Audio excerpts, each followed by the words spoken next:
As I transitioned out of finance and out of investment banking into education, that's where I found my main purpose in life.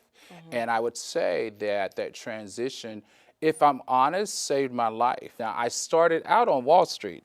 I was a Wall Street banker, and that was, right after I finished business school, after I finished graduate school, and I went straight to New York. And I happened to build a book of a lot of different entertainers, a lot of celebrities that we read about in the papers these days. We see them on the catwalk. One of being Floyd Mayweather was a client of mine. Lil Bow Wow was a client of mine. Stephen Klein, who's a fashion photographer, was a client of mine. John McEnroe was a client of mine. And I sat on the team that also did some work for Bob Johnson, who, as you know, built his empire right here in the DMV.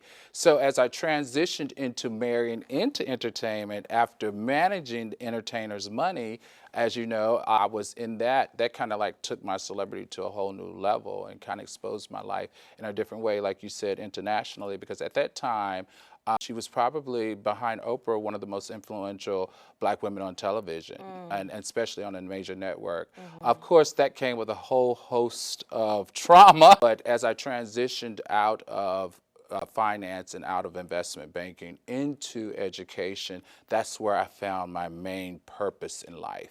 And I would say that that transition, if I'm honest, saved my life. To me, the most satisfying thing is taking everything that I've learned from all the major companies that I worked for, and being able to take all of that I've learned and pour it into these young minds as they start to build their arsenal of their skill sets that they're going to use when they choose their careers. All the mistakes you can make, and you can bring that vulnerability into the classroom and help build confidence in these young, great minds. These are the future leaders of tomorrow. So being able to nurture that, being able to fine tune that, being able to watch that blossom, that's something that you can't replace with any type of medal or any type of accolade or any type of huge bonus from a large company.